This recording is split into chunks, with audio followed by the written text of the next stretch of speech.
Aubigny. Aujourd'hui, on est sur la dalle Paul Éluard et on va faire du porte-à-porte avec le questionnaire sur l'abstention.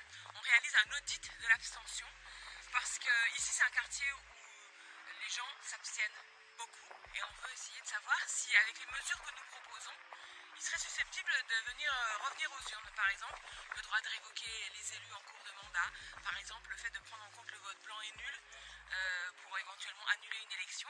Donc on fait un porte-à-porte avec ce questionnaire. Voilà, venez avec moi, on va vous montrer ça.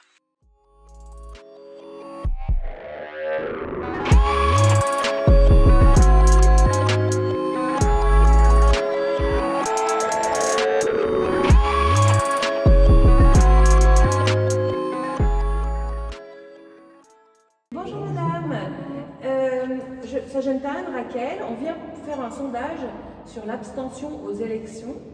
Est-ce que vous avez quelques instants pour répondre à nos questions? Est-ce que vous avez le droit de vote? Est-ce que vous êtes déjà allé voter? Ou quelqu'un dans la maison?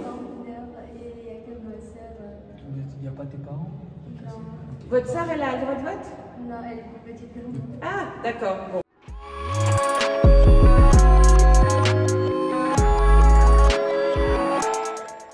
Notre étude consiste à analyser le fait de savoir, pour les gens qui parfois ne votent pas, est-ce que, oui ou non, ces mesures-là seraient susceptibles qu'il y ait plus de participation aux élections. Donc voilà, par exemple, une première mesure, instaurer le droit de révoquer les élus en cours de mandat, c'est-à-dire entre deux élections, la possibilité pour les électeurs de dégager en fait un ou plusieurs élus. Ce droit-là, le droit de révoquer, est-ce que vous seriez pour ou contre?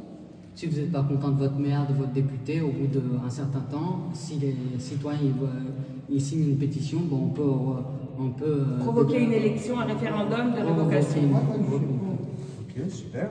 Reconnaître les votes blancs et nuls et la possibilité que ces votes blancs et nuls puissent éventuellement annuler une élection si elle est trop forte. Voilà.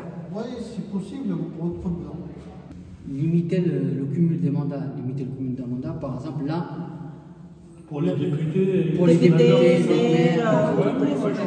pas 30, 40 ans. Oui, deux mandats, c'est ça. Donc oui. Quand vous voyez les Balkany, le truc, toute leur vie, ils sont passés à. C'est 30, 40 ans. Oui, c'est ça. Est-ce que vous serez d'accord que les votes deviennent obligatoires si les votes blancs et les votes nuls sont comptés? Je pense, oui. Je pense que tout citoyen doit voter. Quel que soit comment on appelle ça, soit en municipal, législatif, présidentiel, surtout les présidentielles. Ben oui. Parce que là, regardez là, les deuxième élection qu'on a eu, Marine Le Pen a dépassé de peu, de 600 000 et quelques Jean-Luc Mélenchon. Par rapport à l'article 49.3 que vous connaissez, est-ce que vous serez pour qu'on supprime cet article, justement, qui permet au président d'ignorer l'opinion des députés, supprimer l'article de la Constitution.